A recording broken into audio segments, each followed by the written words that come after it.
சமையல் காரக்கரணை குழம்பு மீதி இருந்தது. ஒரு வேளை தான் சாப்பிட்டதுனால அதுவே இன்றைக்கி வச்சுக்கிட்டேன். நேற்று எறா தொக்கு பண்ணோம், அதனால் இன்றைக்கி இந்த குழம்பு. சொரக்காய் கூட்டு தான், சாதம், முருங்கைக்கீரை பொரியல்.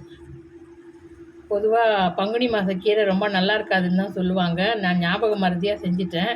ஆனால் ரொம்ப டேஸ்ட்டாக தான் இருக்குது. வீட்டு கீரைங்கிறதுனால நல்ல டேஸ்ட்டாக இருக்குது. இது முருங்கை இருக்குது சூப்பு.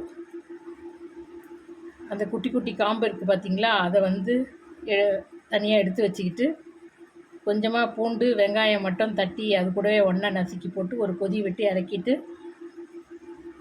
உப்பு பெப்பர் பவுடர் போட்டு வடிகட்டி குடிச்சிக்கலாம். இது இடுப்பு வலி குறுக்கு வலிகளுக்கெல்லாம் ரொம்ப நல்லா கேட்கும். குட்டி குட்டி காம்பு அந்த முருங்கைக்கீரையில் உருவுறோம் பார்த்திங்களா, அந்த குட்டி காம்புங்களை இது பாருங்கள். இந்த காம்புங்களை ஒரு அம்மியிலே வச்சு ஒரு தட்டு தட்டிக்கிட்டேன். கூடவே ஒரு 4 சின்ன வெங்காயம், தோல் கூட உரிக்க வேண்டாம், சின்ன வெங்காயம் மொனை அரிஞ்சிட்டு கழுவிட்டால் போதும். பூண்டு பல் தட்டி போட்டு ஒரு கொதி விட்டால் போதும், ரொம்பலாம் கொதிக்கக்கூடாது. கொஞ்ச நேரம் மூடி வச்சுட்டு அதுக்கப்புறம் உப்பு பெப்பர் போட்டு வடிகட்டி குடிச்சிக்கலாம். ரொம்ப சூப்பராக இருக்கும். எப்போ முருங்கைக்கீரை வாங்கினாலும் அந்த காம்புங்களை வேஸ்ட் பண்ணாமல் இது மாதிரி செஞ்சு பாருங்கள். ஒரு ரசம், புதுசாக வச்ச ரசம்.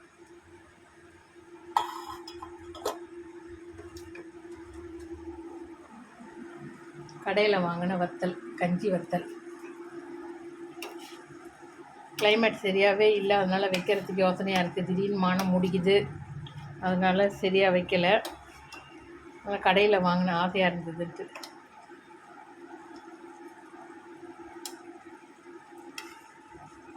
கஞ்சி வத்தல் சூப்பராக தான் வந்தது. டெலிஷியஸாக நல்லா அழகாக வந்திருக்கு. வணக்கம். மறக்காமல் சேனலை சப்ஸ்கிரைப் பண்ணிக்கோங்க. வணக்கம்.